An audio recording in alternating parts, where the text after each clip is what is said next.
पुरस्रार घुड़ सवार। यूं तो गांव शहर से छोटे होते हैं। यहाँ शहरों जैसी गहमा गहमी और अफरा तफरी नहीं होती है। माहौल बड़ा पुरसुकून और पुरफिजा होता है। अनवर का गांव भी ऐसा ही था।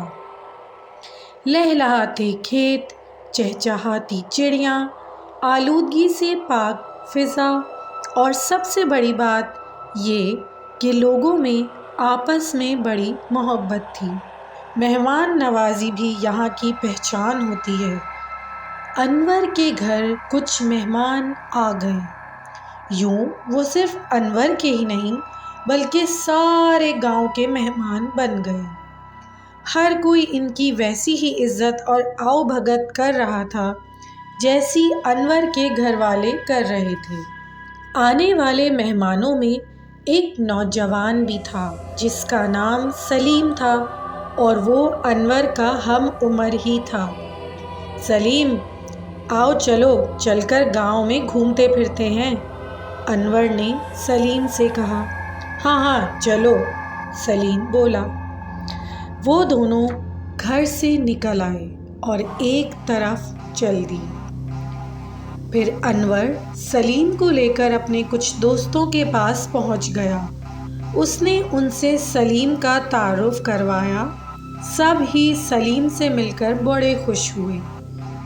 भाई आज तो कबड्डी खेलनी है, अख्तर बोला।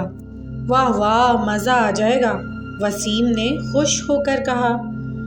चलो चलो आओ मैदान में चलते हैं, शाहिद ने चलने का इशारा किया। वो सब चल पड़े और ज़रा देर बाद मैदान में आ गए। यहाँ उन्होंने कबड्डी खेलना शुरू कर दी। काफ़ी देर गुजर गई। अब वो लोग थक चुके थे। उन्होंने खेल ख़त्म किया और शाहिद बोला, आओ यार थोड़ी देर वहाँ घास में लेटते हैं। सब लोग आकर घास में लेट गए। सलीम, तुम्हारे गांव में कोई ख़ास बात है? अख्तर ने सलीम से पूछा।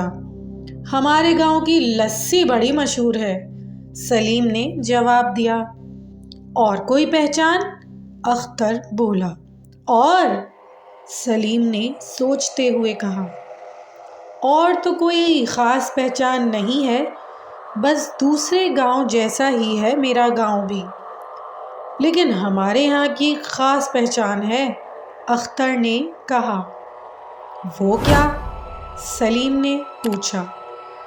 वो ये है कि अख्तर रुका। अच्छा चलो शाम हो रही है, मैं तुम्हें मुंह से नहीं बताता हूँ कि वो क्या पहचान है। बस अब हम वापस चलेंगे तो तुम खुद अपनी आंखों से देख लेना। ठीक है, जैसे तुम्हारी मर्ज़ी, सलीम बोला। वैसे दिल गुर्दे तो मजबूत है ना? अख्तर ने मुस्कुराकर उसकी तरफ देखा। क्या मतलब? सलीम हैरत से बोला। मेरा मतलब है कि बहादुर हो ना तुम? अख्तर ने पूछा। हाँ बिल्कुल, सलीम ने कहा। लेकिन तुम ये क्यों पूछ रहे हो? बस इसलिए कि जो कुछ तुम देखोगे इसके लिए बहादुर होना ज़रूरी है, अख्तर मुस्कुराया। इसके सारे दोस्त भी मुस्कुरा दिए। अच्छा जी, सलीम धीरे से हंसकर बोला। तुमने तो मुझे तजस्सुस में डाल दिया है। बस अब थोड़ी देर में तुम्हारा तजस्सुस ख़त्म हो जाएगा, अख्तर ने मुस्कुरा कर कहा। फिर इसने दोस्तों की तरफ देखा। चलो भाई अब वापस चलते हैं। सब लोग उठ खड़े हुए और कपड़े झाड़ते हुए वापस चल पड़े।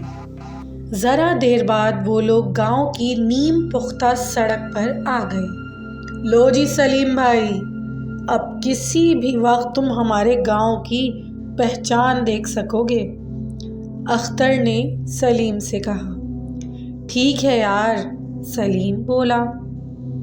कुछ देर बाद इन सब को अपने अक़ब से घोड़े की टापों की आवाज़ सुनाई दी। चलो भाई एक तरफ हो जाओ, इसको रास्ता दो, अख्तर ने कहा। सब इस सड़क के बिल्कुल किनारे पर आकर रुक गए। اور پیچھے کی طرف دیکھنے لگے۔ دور سے ایک گھڑ سوار تیزی سے گھوڑا دوڑاتا چلا آ رہا تھا۔ جب سلیم کی نظر اس پر پڑی تو وہ حیران پریشان رہ گیا، کیونکہ گھڑ سوار کا سر نہیں تھا، صرف کٹی ہوئی گردن تھی۔ وہ سرکٹا اپنا گھوڑا دوڑاتا ان کے پاس سے گزر گیا اور آگے جا کر سڑک مڑنے کی وجہ سے ان کی نظروں سے اوجھل ہو گیا۔ دیکھا تم نے؟ انور نے مسکرا کر سلیم سے کہا، یہ ہے ہمارے گاؤں کی پہچان۔ یہ کون تھا؟ سلیم نے پوچھا۔ یہ عرصہ دراز سے اسی طرح شام کے وقت یہاں سے گزرتا ہے اور آگے جا کر جنگل میں غائب ہو جاتا ہے۔ ہم تو اسے بچپن سے دیکھ رہے ہیں۔ ہمارے بزرگ بتاتے ہیں کہ جب انگریز کا دور حکومت تھا تو کوئی انگریز افسر قتل ہوا تھا۔ یہ سرکٹا دراصل اس کی بدروح ہے، اور اب بھی تم نے دیکھا کہ وہ پرانے زمانے کے انگریز افسروں کے لباس میں تھا۔ سلیم اس کی بات سن کر حیرت زدہ رہ گیا۔ اس نے ان کے گاؤں کی یہ عجیب پہچان دیکھی تھی۔